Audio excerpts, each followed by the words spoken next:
हरि ओम। आज भक्तों दिव्यापराध अक्षमापन स्तोत्रम हिंदी में माँ से अक्षमा प्रार्थना करेंगे। माँ, मैं न मंत्र जानता हूँ न यंत्र, अहो मुझे स्तुति का भी ज्ञान नहीं है, न आह्वान का पता है न ध्यान का, स्तोत्र और कथाओं की भी जानकारी नहीं है, न तो तुम्हारी मुद्राएं जानता हूँ और न मुझे व्याकुल होकर विलाप करना ही आता है।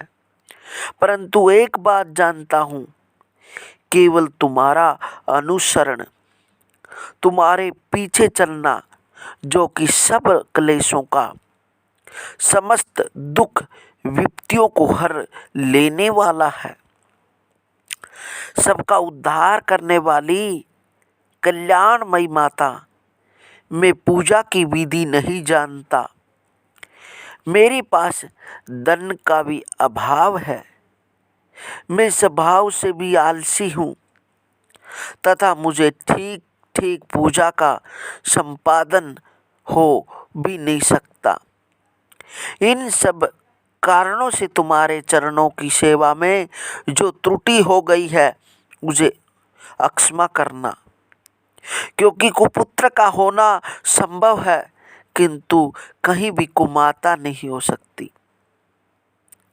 माँ, इस पृथ्वी पर तुम्हारे सीधे साधे पुत्र तो बहुत से हैं, किंतु उन सब में मैं ही अत्यंत चपल तुम्हारा बालक हूँ। मेरी जैसा चंचल कोई विरला ही होगा।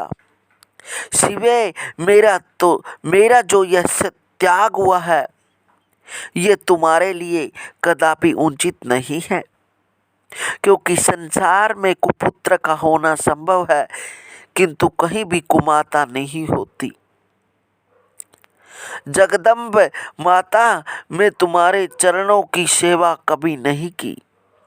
देवी, तुम्हें अधिक धन भी समर्पित नहीं किया, तथापि मुझ जैसे अधम पर जो तुम अनुपम स्नेह करती हो, इसका कारण यही है कि संसार में कुपुत्र पैदा हो सकता है किंतु कहीं भी कुमाता नहीं होती। गणेश जी को जन्म देने वाली माता पार्वती,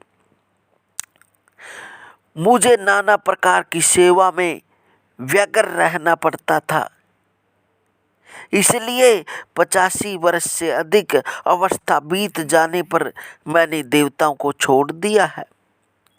अब उनकी सेवा पूजा मुझसे नहीं हो पाती, अतएव उनसे कुछ भी सहायता मिलने की आशा नहीं है।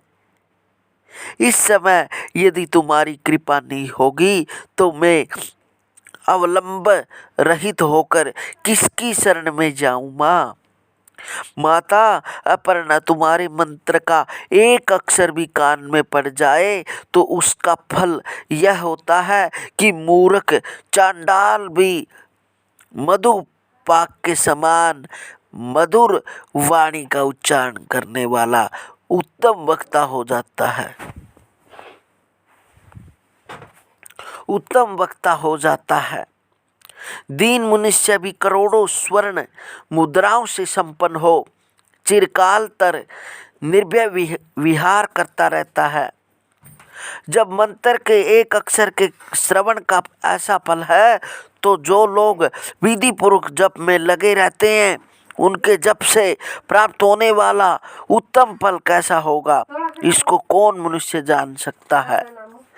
भगवानी जो अपने अंगों में चिता की राख बबूत लपेटे रहते हैं, जिनका विष ही भोजन है, जो दिगंबर धारी है, नग्न रहने वाले हैं, मस्तक पर जटा और कंठ में नागराज वासुकी को हार के रूप में धारण करते हैं, तथा जिनके हाथ में कपाल भिक्षा पात्र शोभा पात्र है, ऐसे भूतनाथ पशुपति भी जो एकमात्र जगदीश की पदवी धारण करते हैं।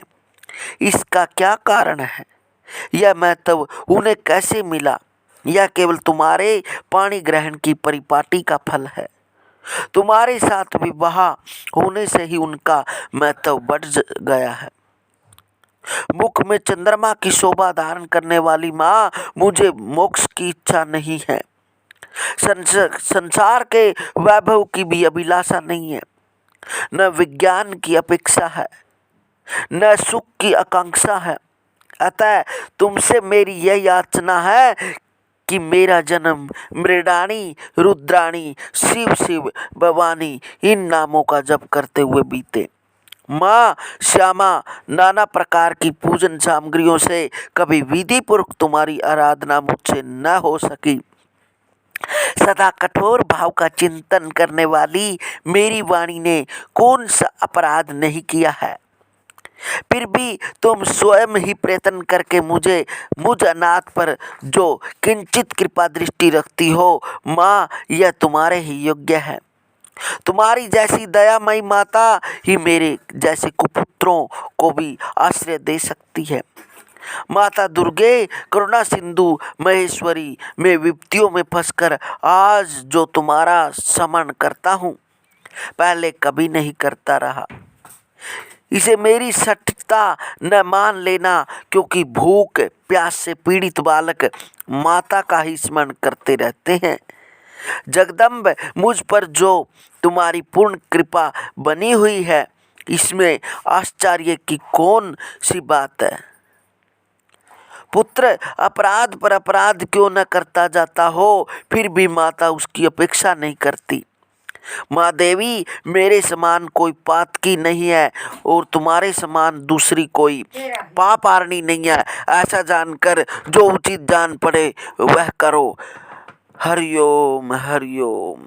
यह माता की अपराध अक्षमा है। पूजा के बाद इसको आप सुन सकते हैं और बोल भी सकते हैं। हरिओम हरिओम।